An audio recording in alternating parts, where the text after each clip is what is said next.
Hola queridos amigos, hoy en este día quiero compartir contigo una aterradora historia, la cual fue escrita por Pedro Luna, basada en hechos ocurridos en el estado de Veracruz, México.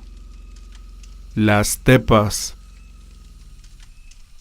Quiero escribir esto pues no encuentro otra forma de acercarme a la ayuda o al alivio.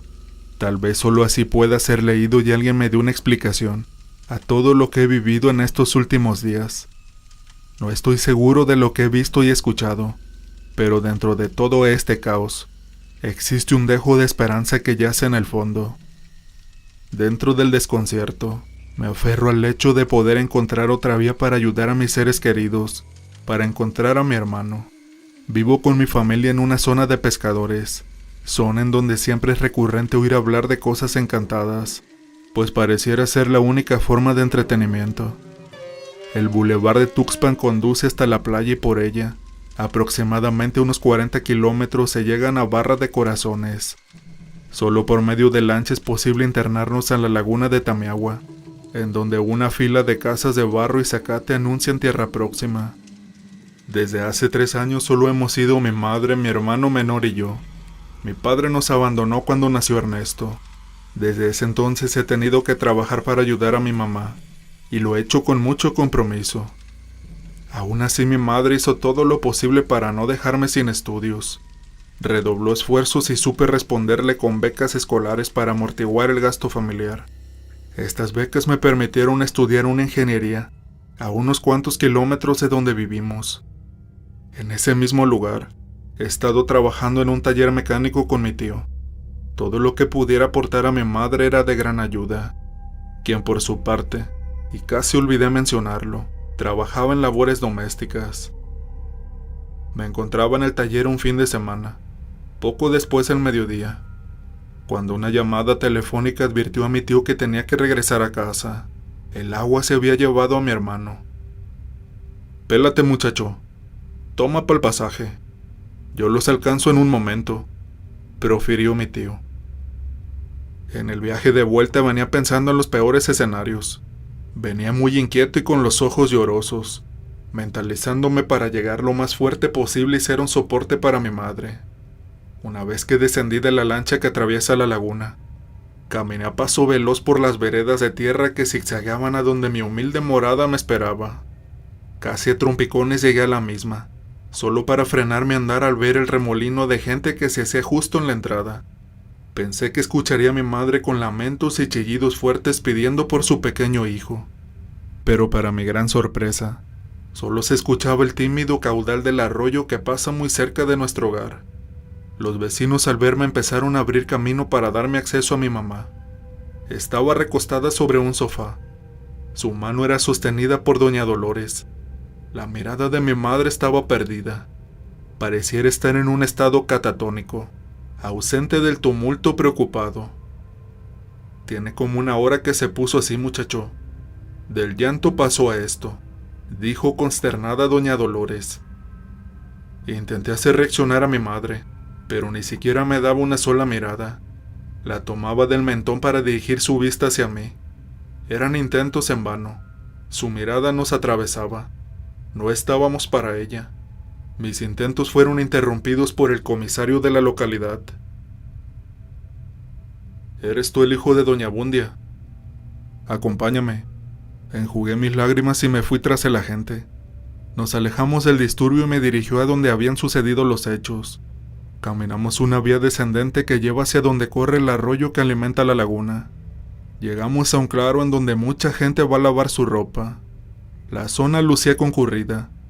Elementos de la policía municipal y voluntarios buscaban pistas que diera con algún rastro de mi hermano. Unos más se movían corriente abajo esperando encontrarlo con vida. «Te voy a necesitar fuerte, chamaco. Prepárate para cualquier cosa». Yo solo podía sentir. No tenía más argumento.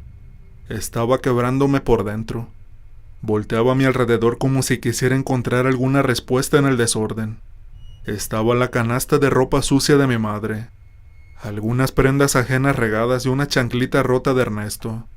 La tomé discretamente entre mis manos solo para imaginar su andar hacia el agua, dejando ese pedazo de prenda en su camino.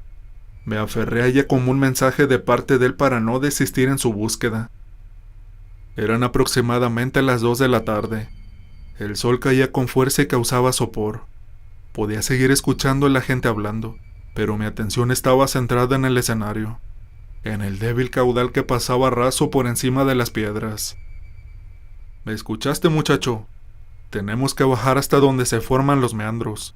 Con suerte se quedó ahí, agarrado de alguna rama, y es que el flujo de agua no pudo crecer tanto como para llevárselo muy lejos. No tiene mucho sentido. Y es que en raras ocasiones los arroyos que alimentan a la laguna de Tamiahua ascendían tanto. En temporadas altas de lluvia han embravecido su curso. Pero ahora estábamos en abril, y las lluvias en este mes son muy escasas.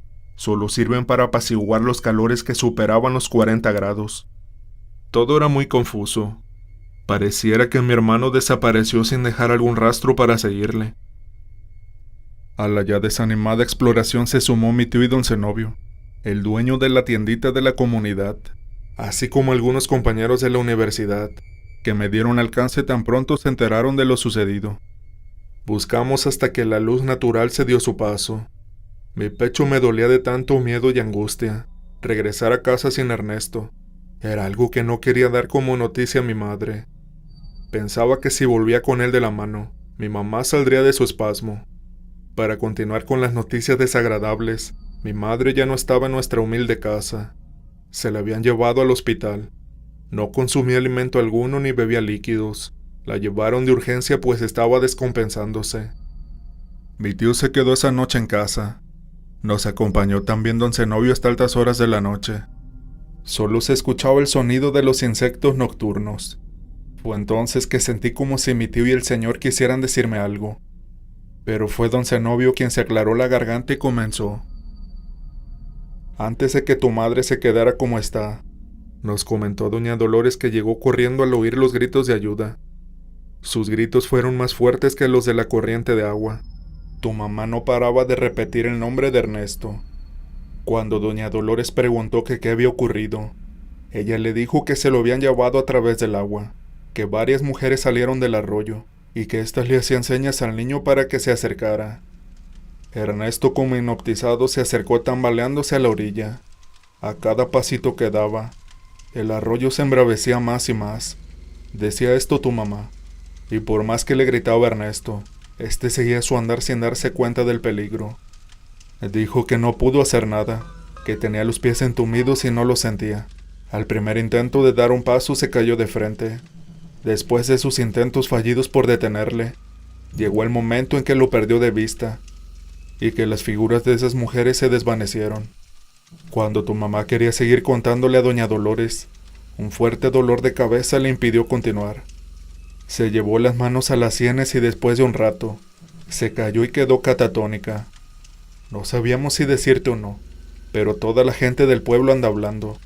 Ya sabes cómo es la Dolores, comunica todo. Preferimos que lo escucharas de nosotros, antes de que le hayan aumentado más al chisme. Solo asentí y agaché la mirada. En ese momento no di importancia al relato. No cuestioné si este era cierto o simplemente un delirio de mi madre. No tuve cabeza para pensar en ello. Me senté sobre una piedra y de la bolsa de mi pantalón saqué la chanclita de mi hermano. Seguí imaginando el momento en que lo perdió, y los chillidos de mi madre pidiéndole detenerse. Don Zenobio puso su mano sobre mi espalda y así nos quedamos, en silencio. Mi tío solo resoplaba, no había mucho que agregar. Al día siguiente seguiría la búsqueda infructuosa que duró por parte de la comisaría solo una semana. No creían que el cuerpo pudiera desembocar en la laguna, debido a que hay tramos en donde la corriente del agua está casi al ras de las piedras, y no había rastro de absolutamente nada. Era como si solo se hubiera esfumado. Ellos decían que seguían buscando, pero la realidad es que estaban horrorizados, pues los chismes también llegaron hasta sus oídos, y pensaban que las mujeres del arroyo podrían aparecérseles. En esa semana regresaron del hospital a mi mamá. Seguía igual, pálida, sin habla, y con la mirada congelada. Casi no parpadeaba. Teníamos que humectar sus ojos de vez en vez. En el pueblo la gente decía ahora que mi madre había caído bajo un embrujo. La gente se empezó a alejar. Evitaba pasar por el arroyo. Nos evitaban a nosotros y susurraban. Los maldijeron las tepas. Jamás había escuchado hablar de ellas o de eso, y prefería simplemente haberme quedado así, sin saber, y sin intentar siquiera indagar más allá de lo que el entendimiento humano y sus límites trazan. Pude ver que mi tío parecía resignado, y también renunciado a la búsqueda de Ernesto. La realidad era que también estaba aterrado, y no me atreví a preguntarle. No quería incomodarlo más. Me sentí en deuda con él, como para ponerlo en una situación desagradable. Debía hacer lo que los demás en la localidad, solo rezar y esperar a que el alma de mi hermano se salvara, pero me negaba a creer en un rumor, por lo que constantemente iba al claro en donde lavaban la ropa, con la esperanza de encontrar cualquier cosa que me diera una pista, una señal, cualquier cosa que me acercara a Ernesto. Ese día quise ir más temprano, pues el cielo empezaba a atiborrarse de nubarrones y podría que era un chubasco. Me quedé más de media hora sentado en la orilla. Saqué la sandalia de Ernesto y me quedé contemplándola. Solo se escuchaba la corriente del arroyo. Ya nadie iba. La gente simplemente no se acercaba al agua. Parecía inclusive que los animales evitaban esa zona. Me sentí abrumado. Sentí temor de escuchar tanta quietud, misma que daba a toda esa naturaleza una tonalidad lúgubre. El desgarro de un trueno me hizo saltar de mi sitio. Mi corazón empezó a golpetear con fuerza, y sin reparar en nada a mi alrededor, me fui del sitio dando pasos largos y acelerados.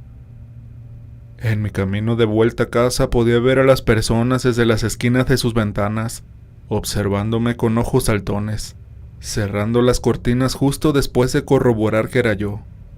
Iba con la mirada pegada al piso, intentando ignorar a los que me observaban, cuando una voz a la distancia pronunciaba mi nombre. Era don Zenobio. Estaba en su tienda. Agitaba sus brazos para llamar mi atención. Me acerqué sin más remedio. Se empezaba a sentir esa brisa que avisaba que la lluvia viene, y no quería que ésta me agarrara camino a casa. ¿De dónde vienes, muchacho?, preguntó el viejo aún sabiendo la respuesta. Del arroyo, le contesté.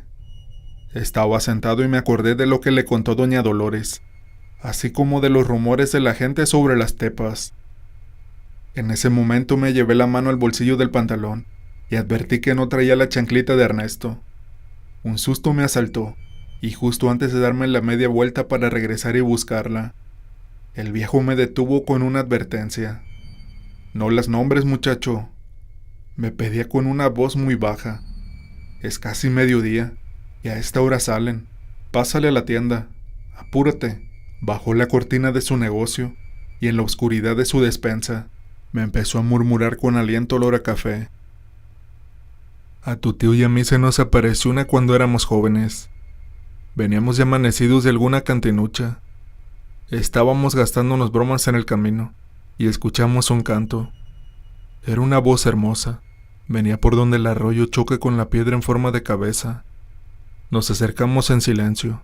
A lo lejos pudimos ver, en la parte más honda del arroyo, a una mujer hermosa bañando su piel color caoba. Su cabellera era negra, larga y espesa.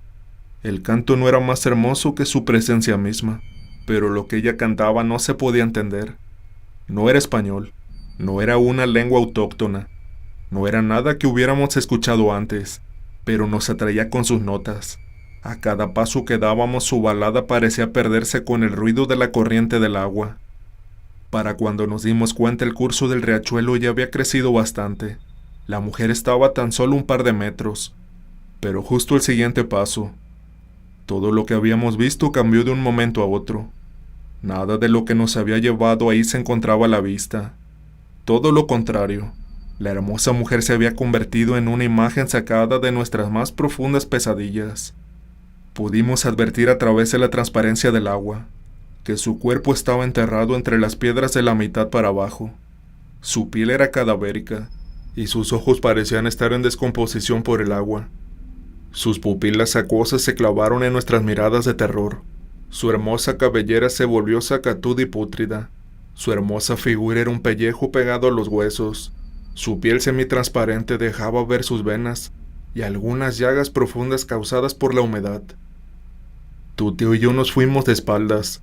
Sentí que la horripilante mujer me tomaba de los pies, y como pude me zafé de ella. Resbalábamos torpemente sobre las piedras que se encuentran bajo la corriente del agua. Corrimos a casa de mi abuela, que ya nos esperaba de pie en la puerta de su hogar. En sus manos tenía unas ramas que torcía a la vez que rezaba un Padre Nuestro.